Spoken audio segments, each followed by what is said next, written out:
What's going on, everyone? So, Los Angeles Lakers are hopeful to go on a deep playoff run, right? Hoist the Larry O'Brien trophy at the end of the season.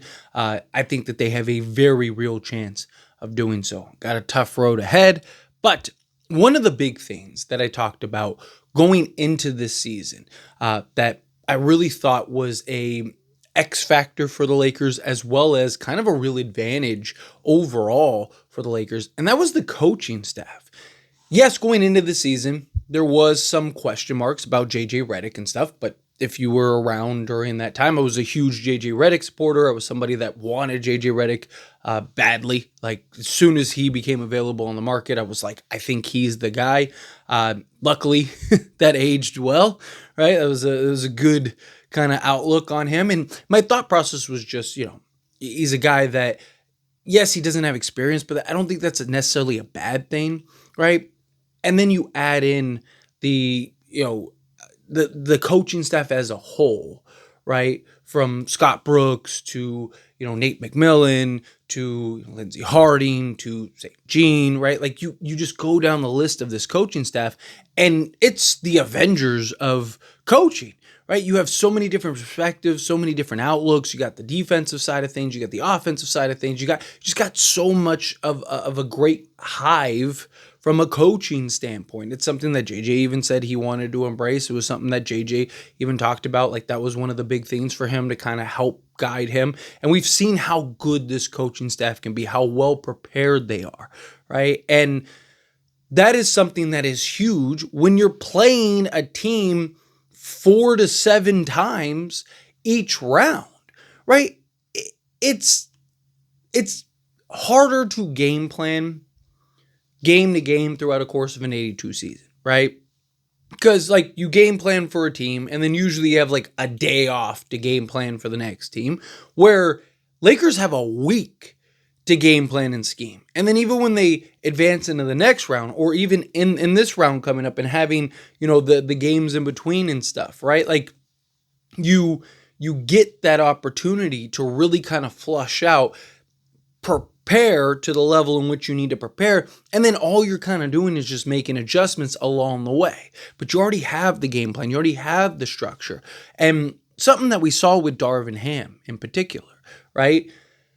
He was a guy that he wasn't good with the preparations. One of the big issues in why the Lakers got rid of him, right? That when all the reports and stuff came out, one of the big things was him not being prepared and not taking the time to really flush things out. We have seen JJ Redick is a maniac when it comes to that stuff. He is overly prepared. He is like the opposite side of the spectrum. But also Darvin Ham was one of those coaches that just, he wasn't good with the minute by minute, game to game adjustments. Right? He was a guy, and I've talked about this before, right? The box, right? Some of you may be familiar with this, but to quickly summarize, like Darvin Ham was, coach or was taught by Mike Budenholzer. A lot of the same stuff that Darvin Ham was fired for, Mike Budenholzer was fired for the same stuff, because that's all that they know, right? As long as they can stay in their box, they look like great coaches. Like Darvin Ham, at times, I know people can't stand the guy, but there were times where he looked very good and competent, right? I mean, the first 2 rounds of the playoffs, I mean, he outcoached Taylor Jenkins, who's a good coach, outcoached Steve Kerr, who's a good coach, right? Because he got to stay in his box. Those 2 teams in the Memphis Grizzlies and the Golden State Warriors, they weren't able to get Darvin Ham out of his comfort zone. And then the Lakers ran into Denver.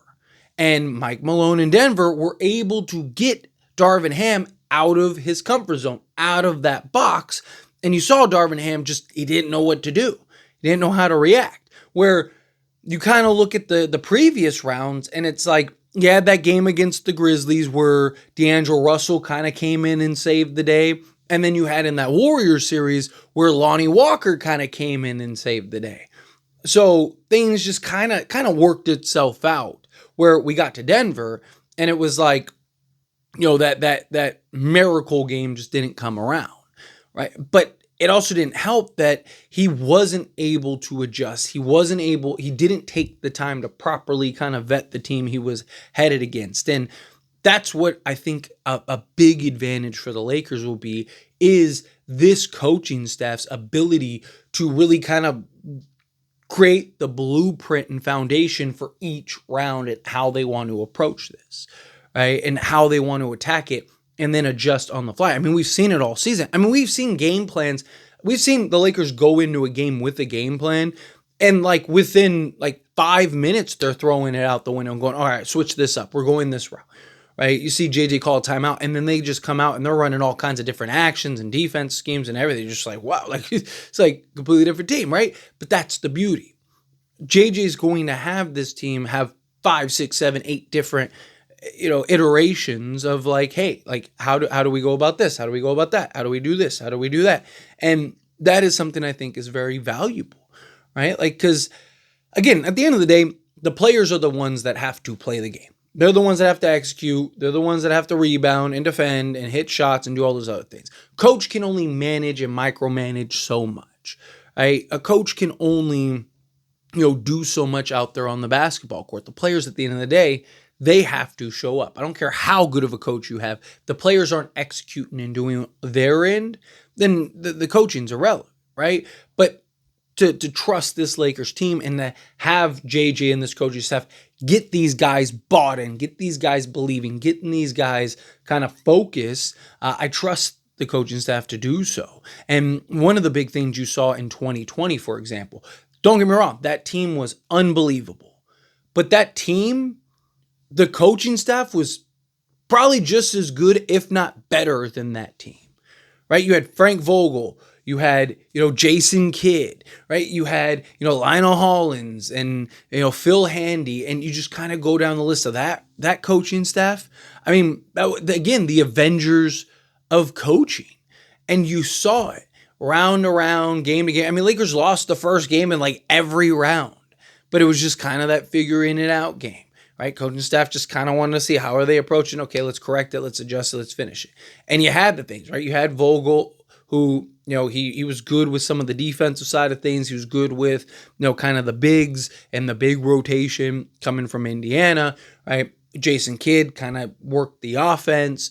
Then you had, Lionel Hollins, who helped with the defense and some of the offensive scheming. And then Phil Handy is just like the player coach and all that stuff. Like you had everything that you wanted and needed. And the coaching staff was just as good, if not better, than the actual roster. It's kind of what we have right now. This coaching staff is just as good, if not better, than the actual players and rosters on this team.